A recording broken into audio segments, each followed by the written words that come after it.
Good morning, Dad. Good morning, sweetheart. How did you sleep? I slept well, Dad. Thank you. In our family, respect always comes first. Every morning begins with a gentle manopo, a small gesture that means a lot, a sign of love and respect for our parents.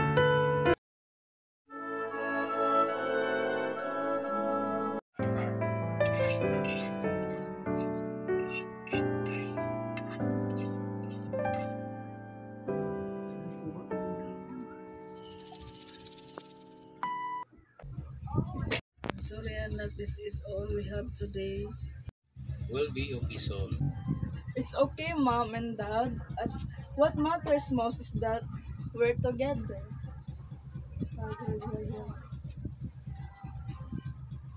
Every morning, our family faces reality. Life isn't always easy, but we never forget to be thankful for each other. Sa daon sa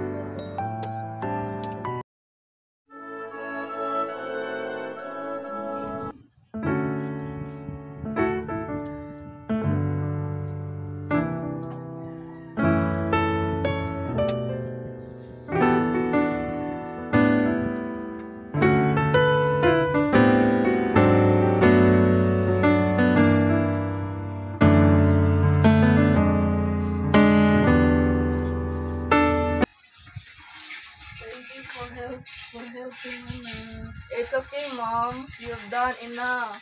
Thank you. Yes.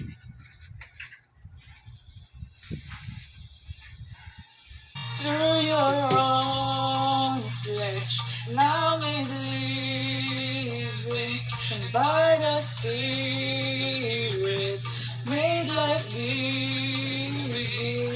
You offered life to us. Even when life gets tough, a Filipino family never gives up. We share, we help, and we keep moving forward together. I've learned that helping my parents isn't just a chore. It's a way to show love because family means working as one.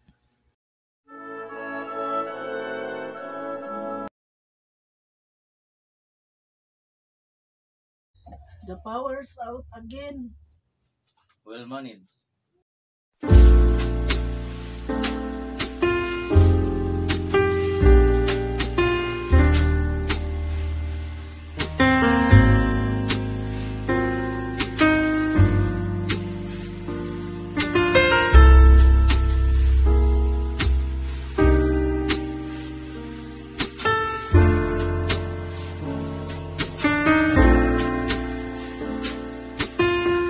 It's alright, Mom and Dad.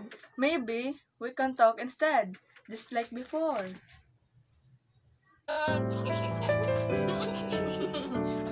Oh, wala ko magana dyan na. Ano ba?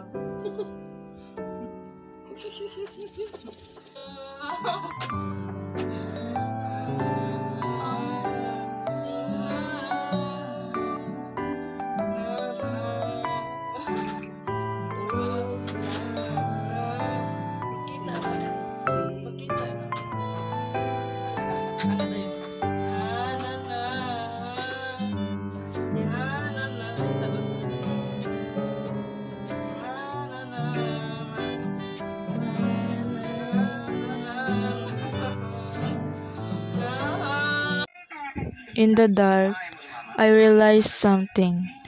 We may not have electricity, but we have light.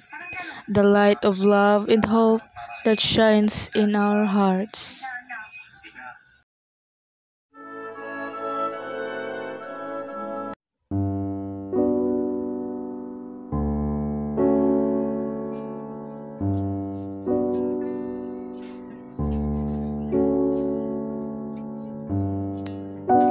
Thank you, Lord, for another day. Please guide us always. Thank you, Lord, for my family. We may not have much, but we have love, and that's more than enough. Amen. Our faith keeps us strong. Every prayer reminds us that we are never alone.